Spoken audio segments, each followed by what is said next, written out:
look at the numbers and do a quick underwrite of a short-term rental in the United States, specifically the state of Oregon.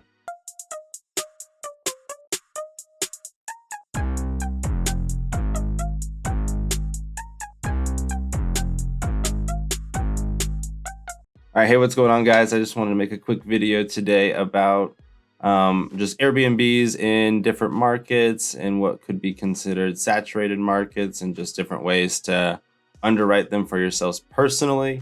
Um, on top of that, I would also recommend making sure that some of these places can underwrite by themselves. If you go single family, there's not too much you could go wrong just because of the high demand on the rental side for single family. Um, Now, with that said, I think you can go wrong with some multifamily in today's market in the short term, but what you're doing in the long term, you should be just fine. With that said, I have here a new construction house in Forest Grove. So 3 bed, 3 bath, 396 purchase price. That estimated payment, that's pretty accurate, unlike their Zestimate can be. You can see there's none there, which is hilarious, but um, nonetheless, that payment could be maybe closer to the high 1600s, and then even the low 2000s, just dependent on credit score, bank terms, and down payment and stuff like that. But nonetheless, with that payment range, um, depending on how you do it, it could be on the lower end with a higher down payment, and in which case, 4278 is the estimated revenue, 94% occupancy. And this average daily rate is considered, most are entire homes on the market, but there are still just shy of 10 individual listings. So this data is skewed high if you're an individual listing, and then obviously if you're an entire home, it's skewed low. So, and if you're multiple individual listings, which is totally possible, and people do that, if you're just buying your first home and you're going to be scrappy with it, which is a total option that could, definitely boost your revenues really quickly. If you look at these, average revenues and understand that they're not too far off on a single room if you do it correctly.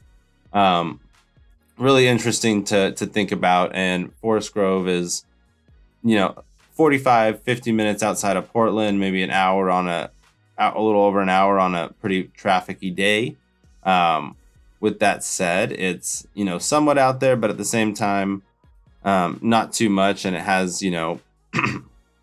a fair amount of growth out there, colleges, and close to a lot of urban sprawl. So definitely a little more expensive it considered to some, and then a little cheaper considered to others. So there are still, like, what I'm getting at is sweet spots for every market for Airbnb.